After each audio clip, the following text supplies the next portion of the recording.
তো রোকেয়া হলে আমাদের ডিবেটটা ছিল। তো রোকেয়া হলে এমনি বেসিক্যালি ছেলেদের হলে মেয়েরা যেতে পারে না, মেয়েদের হলে ছেলেরা যেতে পারে না। বিতর্কিক হলে একটা ভদ্র মানুষ তাদেরকে যাওয়ার সুযোগ দেয় আর কি।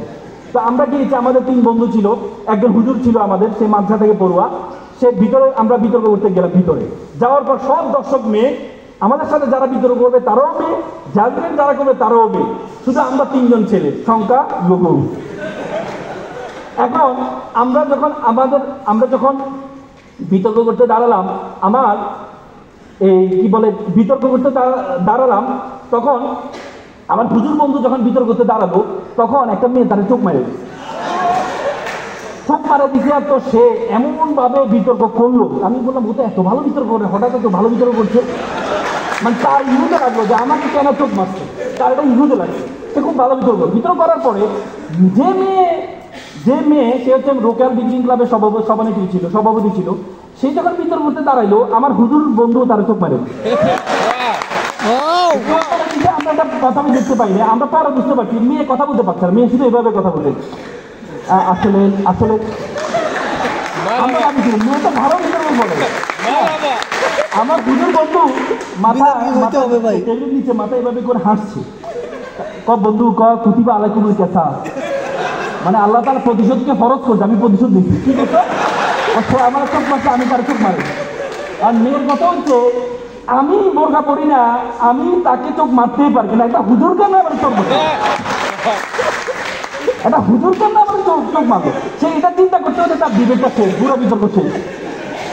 এখন আপনি যখন কথা বলবেন, তখন আপনাকে যদি চোখের দিকে তাকালে সমস্যা হয়, তাহলে কপালের দিকে তাকাবেন। কোথায় তাকাবেন? কপাল কোনটা আবার? কপাল কোনটা? এটা কবি লিখছেন যে কপাল খানি ভিজে গেল 2 নয়নের জলে, মানে উনি লিখতে চাইছে কপাল খানি, মানে কপাল খানি ভিজে গেল 2 নয়নের জলে লিখে ফেলছে। কবি মানুষ একবার লিখলে তার বুঝতে পারে না, তখন পরের লাইন লিখছে পা দুখানি বাঁধা ছিল গাছের ঢালে, মানে উল্টা আর কি, তাহলে কপাল দিয়ে বলবেন। তো এই জন্য আপনি যখন কথা বলবেন তখন তাকাবেন কোথায়? কপালের দিকে। যত টিকাটিকি কোনো লাভ হবে না। তো এই জন্য সম্মানিত ভাইয়েরা, আমি কথা বলে শেষ করব। আমি আপনাদেরকে সর্বশেষ, আমার মনে আছে 2016 সালে আমি মুম্বাইতে গিয়েছিলাম। মুম্বাই বললে আমাদের ইন্দোরে একটা কম্পিটিশন ছিল আমাদের। ইন্দোরে যাওয়ার পথে মুম্বাইতে একটা চিড়িয়াখানা দেখতে পেলাম। সেই চিড়িয়াখানায় আমি দেখলাম, খুব চমৎকার লেগেছে আমার, 3টা মূর্তি, বড় বড় মূর্তি দেওয়া আছে। একটা মূর্তি 2 চোখে হাত, একটা মূর্তি 2 কানে হাত, একটা মূর্তি মুখে হাত। তা হিন্দি ভাষা লিখা আছে, আমি বুঝতে পারলাম মানে কি লেখা আছে। তা আমি জিজ্ঞেস করলাম কি লেখা আছে, তারা বললো 2 চোখে হাত মানে আমি খারাপ কিছু দেখবো না, 2 মুখে হাত মানে আমি খারাপ কিছু বলবো না, আর 2 কানে হাত মানে আমি খারাপ কিছু শুনবো না। আমার খুব দাগ কেটেছে। দেখেন, আপনি যদি খারাপ কিছু না দেখেন, আপনি কাউকে খারাপ কিছু বলবেনও না, আর আপনি যদি খারাপ কিছু কাউকে নাও বলেন, আপনি খারাপ কিছু শুনবেনও না। সেখানে দেখে একটা বানর ধরার প্রক্রিয়া দেখাচ্ছিল। একটা খাঁচার মধ্যে একটা ছোট ছিদ্র রাখা হয়েছে, ছিদ্রের ভিতর দিয়ে বাদাম রাখা হয়েছে। তো বানর আবার বাদাম পছন্দ করে, সে বাদামটা নিতে গিয়ে যখন নেয়, হাতটা ভিতরে নেয়, বাদামটা যখন হাতে নেয়, হাতটা বড় হয়ে যায়, সে হাতটা বের করতে পারে না, তখন সে ধরা খেয়ে যায়। সে চাইলে এখান থেকে মুক্তি হতে পারে, বলেন তো কিভাবে? বাদামটা ছেড়ে দিলে। কিন্তু সে বাদামের লালসা ছাড়তে পারে না, আমাদের লাইফে অনেক বাদাম আছে। আড্ডা ইজ ওয়ান কাইন্ড অফ বাদাম, mobile is one kind of বাদাম, Facebook is one kind of বাদাম। বাদামের লালসা যদি আমরা ছাড়তে না ছাড়তে পারি, তাহলে আমরা বানরের মতো খাঁচার মধ্যে বন্দী হয়ে যাব। এপিজে আবুল কালাম বলেছে, প্রজাপতির পিছনে ঘুরিও না, ফুলের চাষ করো, প্রজাপতি তোমার পিছনে ঘুরবে।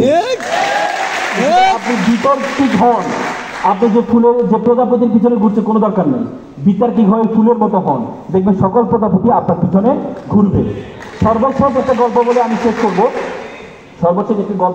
করবো। আপনার দাবানল দেখেছেন? দাবানল দেখেছেন? হ্যাঁ, আমার মনে আছে আমি গত বছরেই রাশিয়া গিয়েছিলাম। সেখানে পাহাড়ে দাবানল ব্যাপক, মানে প্রচুর ঠান্ডাও হয়, আবার যখন গরম তখন দাবানল হয়। একটা উপকূল, একটা এলাকা দাবানলে জ্বালিয়ে দিচ্ছিল। তখন হাতির নেতৃত্বে সকল প্রাণী চলে যাচ্ছে আগুন দেখে, তারা সবাই চলে যাচ্ছে। চলে যেতে যেতে হাতি দেখলো তার মাথার উপর দিয়ে ছোট্ট একটা পাখি, হামিংবার্ড, আমাদের চোখের সমান পাখি, পৃথিবীর সবচেয়ে ছোট পাখি, একবার এদিকে যায় একবার এদিকে যায়। তার ইগুতে লাগলো, হাতি তারা ধরলো, এই বেটা তুই ওদিকে কি করিস? ওস্তাদ ক্ষমা করবে, আমি নদীতে যাচ্ছি, একটু পানি নিচ্ছি, পানি নিয়ে আমি আগুনে নিক্ষেপ করছি। বলছে তোর পানি দিয়ে কি হবে? বলছে ওস্তাদ আমি জানি পানি দিয়ে কিছুই হবে না, কিন্তু যে মাতৃভূমিতে আমি জন্মগ্রহণ করেছি, যে মাতৃভূমিতে আমার মা জন্মগ্রহণ করেছে, আমার বাবা জন্মগ্রহণ করেছে, যে মাতৃভূমিতে আমি খেলেছি, যে মাতৃভূমিতে আমার মা বাবা খেলেছে, সে মাতৃভূমি জ্বলে যাচ্ছে, আমি কি সহ্য করতে পারি? আমি আমার জায়গা থেকে যতটুকু পারি আমার মাতৃভূমিকে রক্ষা করার জন্য চেষ্টা করছি। তখন হাতি বিগুতে লাগলো, কত তো ঠিক, আমরা প্রত্যেকে যদি পানি নিক্ষেপ করি তাহলে তো এই আগুন থাকার কথা না। তখন হাতির নীতিতে সকলেই গিয়ে পানি নিক্ষেপ করে তাদের মাতৃভূমিকে রক্ষা করেছে।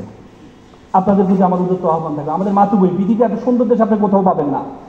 পৃথিবীতে এত সুন্দর, I have visited 22 countries all of the world. আমি পৃথিবীর 22টা দেশে গিয়েছি। যখনই গিয়েছি 3 দিন থেকে 4 দিন থেকে আমার দেশের জন্য অন্যরকম ভালোবাসা তৈরি হয়। কখন দেশে আসবো, যখন বিমানটা যখন আমার দেশের উপরে আসে, ঢাকার উপরে যখন আসে, তখন আমার কাছে অন্যরকম অনুভূতি কাজ করে, কখন দেশে নামবো। পৃথিবীর এত সুন্দর দেশ, পৃথিবী অনেক দেশ আছে যেখানে রাতেই হয় না, পৃথিবী অনেক দেশ আছে যেখানে সূর্য উঠে না, পৃথিবী অনেক দেশ আছে যেখানে শুধু ঠান্ডা ঠান্ডা। আমি দেখি রাশিয়া যখন গিয়েছি -25, আমার হাত ছিঁড়ে রক্ত বের হয়েছিল, এত ঠান্ডা ছিল। আমি তখন অবাক হয়ে গেছি, আমার দেশ কত সুন্দর, কখনো ঠান্ডা, কখনো গরম, কখনো বৃষ্টি। এত সুন্দর দেশ পৃথিবীতে আপনি কোথাও পাবেন না। জনাব ক্যানেডি বলেছেন, you don't ask what country can do for you, you can ask you can do for your country. তুমি জিজ্ঞেস করো না তোমার দেশ তোমাকে কি দিয়েছে, বরং তুমি জিজ্ঞেস করো তুমি তোমার দেশের জন্য কি করেছো। শিক্ষার্থী ভাইরা আপনারা একটু দাঁড়াবেন, আমি সব জায়গায় ওরটা দেওয়ার চেষ্টা করি, আপনারা একটু সবাই একটু দাঁড়ান। শিক্ষার্থী ভাই একটু দাঁড়ান, শিক্ষার্থী ভাইরা একটু সবাই একটু দাঁড়ান, একটু হাতে সামনে মনে করছি। খারাপ কিছু দেখবো না, খারাপ কিছু দেখবো না, খারাপ কিছু বলবো না, খারাপ কিছু বলবো না, খারাপ কিছু শুনবো না, খারাপ কিছু শুনবো না। যে মুখে ডাকি মা, যে মুখে ডাকি মা, সে মুখে মাদক না, সে মুখে মাদক না। মানুষের মতো মানুষ হব, মানুষের মতো মানুষ হব, পিতামাতাকে শ্রদ্ধা করব, পিতামাতাকে শ্রদ্ধা করব, নিজের দেশকে নিজেই গড়ব, নিজের দেশকে নিজেই করব। সকলে ভালো থাকবেন, সুস্থ থাকবেন। আসসালামু আলাইকুম।